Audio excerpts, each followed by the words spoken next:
Before we begin, don't forget to subscribe to my channel for more stories like this. I never saw it coming.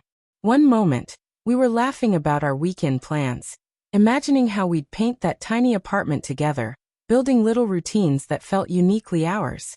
And then suddenly, she was standing before me, eyes wide, voice trembling just enough to sound rehearsed. "I need to find myself," she whispered, barely louder than the hum of the streetlights bleeding through my window. I blinked, silent.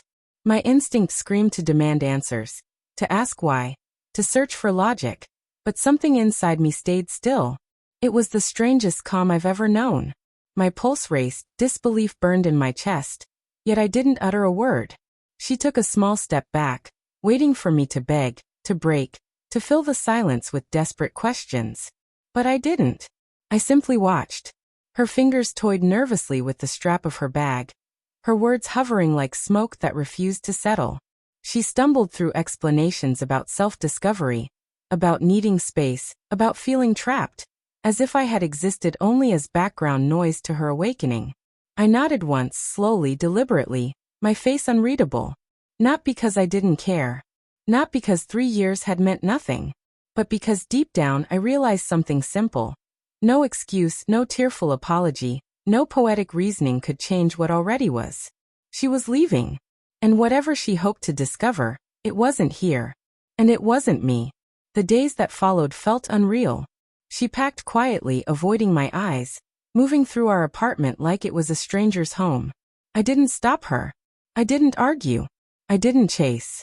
The silence that lingered after she left was heavier than I could have imagined. Yet, inside that emptiness, there was an odd sense of clarity. I understood then that her chaos didn't need to define my peace. That how I carried myself forward was still within my control. Friends called, worried, curious, offering advice I didn't need and questions I wasn't ready to answer. I just nodded, spoke little, and moved on as if nothing had changed. Some called it cold. Some said I was numb. But I knew better. This wasn't indifference. It was discipline. There was no reason to add drama to a story already finished. A few days later, I wandered through the same familiar streets. The coffee shop we used to sit in, the park where laughter once echoed and arguments ended in tears. They all felt different now, the city indifferent to what we'd been. I let the memories drift by, acknowledging them without surrendering to them. She had chosen her road, and I would choose mine. I rebuilt my days with purpose. Coffee in the morning. A run at dusk. Work that demanded my attention. It wasn't revenge or avoidance. It was balance. It was me reclaiming control over the only thing left to command. My actions, my dignity, my peace. I wasn't angry anymore. Disappointed, yes. Sad maybe. But not shattered. I had seen what chaos looks like, how easily people drown in it. I refused to join them. A week later, I saw her again, sitting in our old cafe, laughing beside someone new. Her smile, her ease, they were brighter than I remembered. For a moment, a small ache stirred, the echo of love once trusted, of dreams once shared. But it passed as quickly as it came. I didn't approach.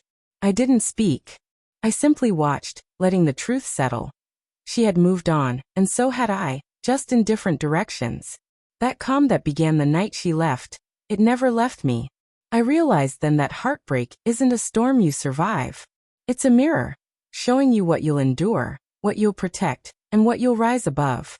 I chose to rise, to guard my dignity, to value the life still waiting for me beyond her absence.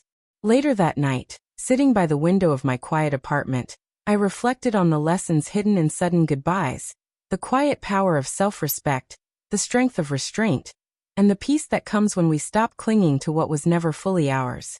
The pain was real, but it wasn't forever. It was a teacher, not a punishment. I poured myself a drink, set it by the window, and watched the city glow below, without expectation, without longing, without regret. Yes, I was alone, but I wasn't empty. And in that stillness, I found something she could never take from me, a peace untouched by departures or confessions. Life would go on, unpredictable as always. And so would I.